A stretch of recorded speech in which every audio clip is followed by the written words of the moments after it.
नमस्कार दोस्तों, आप सभी का स्वागत है मेरे YouTube चैनल बोधि स्टोरी टेलर्स में बोधि की कहानी।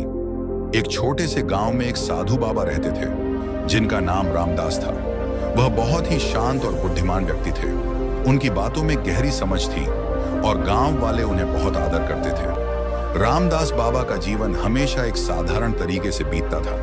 वह अपनी दिनचर्या में ध्यान और साधना में समय बिताते थे और दूसरों को भी जीवन के बारे में महत्वपूर्ण उपदेश देते थे। गांव में एक लड़का था जिसका नाम मोहन था। मोहन बहुत ही चंचल और उधारिया स्वभाव का था। वह हमेशा अपने दोस्तों के साथ खेलता और मस्ती करता रहता था।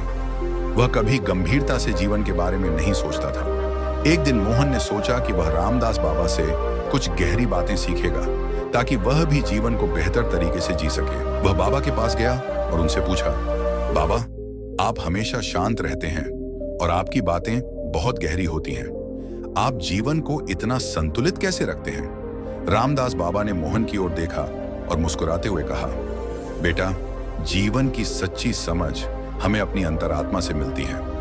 मैं तुम्हें एक छोटी सी कहानी सुनाता हूँ, शायद इससे तुम्हें कुछ समझ में आए। बाबा ने मोहन को पास बुलाया और कहानी सुनाना शुरू किया। एक गांव में एक युवा लड़का रहता था। उसका नाम अर्जुन था।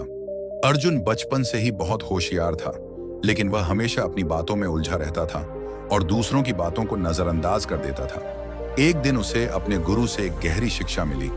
गुरु ने उसे एक छोटी सी यात्रा पर भेजा। गुरु ने अर्जुन से कहा, तुम्हें एक पेड़ के नीचे बैठकर ध्यान लगाना होगा और तब तुम्हें जीवन के रहस्यों का आभास होगा। लेकिन ध्यान से सुनो, तुम्हें यह यात्रा अकेले करनी होगी। अर्जुन ने गुरु की बात मानी और जंगल की ओर चल पड़ा। उसे बहुत समय लग गया और कई दिनों बाद वह एक पुराने और बड़े पेड़ के नीचे बैठा। वह बहुत थका हुआ था, लेकिन फिर भी उसने ध्यान करना शुरू किया। अर्जुन ने जैसे ही अपनी आंखें बंद की, वह खुद को एक सुंदर और शांत जगह पर पाया। वहां किसी भी तरह की कोई आवाज नहीं थी, बस शांति का माहौल था। उसने महसूस किया कि उसकी सारी परेशानियां और चिंता दूर हो रही थीं। अब वह पूरी तरह से शांति में था और उसने जीवन को एक नए दृष्टिकोण से देखना शुरू किया। वह समझने लगा कि जब हम दूसरों से अधिक सुनते हैं और खुद को शांत रखते हैं, तब हमें जीवन के असली अर्थ का एहसास होता है। एक समय के बाद अर्जुन ने ध्यान से समझ लिया कि शांति ही सच्चा सुख है और जीवन की हर कठिनाई का समाधान शांति और संतुलन में ही छिपा होता है। रामदास बाबा ने मोहन की ओर देखा और कहा, देखो मोहन, अर्जुन की तरह तुम्हें भी अपनी जिंदगी में शांति और संतुलन लाने की जरूरत है। जब हम अपनी बाहरी दुनिया से ध्यान हटाकर अपने भीतर की दुनिया को समझने की कोशिश करते हैं, तब जीवन के असली अर्थ का एहसास होता है। हमें जीवन की उथल पुथल से बाहर निकलकर शांतिपूर्ण स्थिति में रहना चाहिए। मोहन ने बाबा की बातों को ध्यान से सुना और सोचने लगा। वह समझ गया कि उसकी चंचलता और व्यस्तता ही उसे जीवन की सच्ची समझ से दूर कर रही थी। अब उसे यह एहसास हुआ कि जीवन का असली सुख बाहरी चीजों में नहीं, बल्कि आंतरिक शांति में है।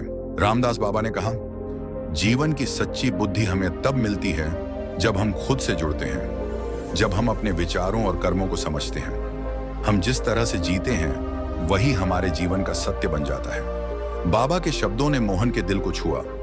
उसने मन में ठान लिया कि वह अब अपनी जीवन शैली में बदलाव लाएगा। वह अधिक शांत रहेगा, सोचेगा और समझेगा, ताकि उसे अपनी जिंदगी का सही रास्ता मिल सके। निष्कर्ष, इस छोटी सी कहानी से हमें यह सीखने को मिलता है कि जीवन में सच्ची खुशी बाहरी चीजों में नहीं, बल्कि आंतरिक शांति और संतुलन में है। जितना अधिक हम अपनी आंतरिक दुनिया को समझते हैं, उतना ही अधिक हम जीवन के असली अर्थ को पहचान सकते हैं। जैसे अर्जुन ने अपनी यात्रा से सीखा, वैसे ही हमें भी जीवन को एक शांतिपूर्ण और विचारशील दृष्टिकोण से देखना चाहिए। यही है जीवन की सच्ची बुद्धि, शांति में रहना, खुद को समझना और संसार की हलचल से बाहर निकलकर भीतर की आवाज सुनना।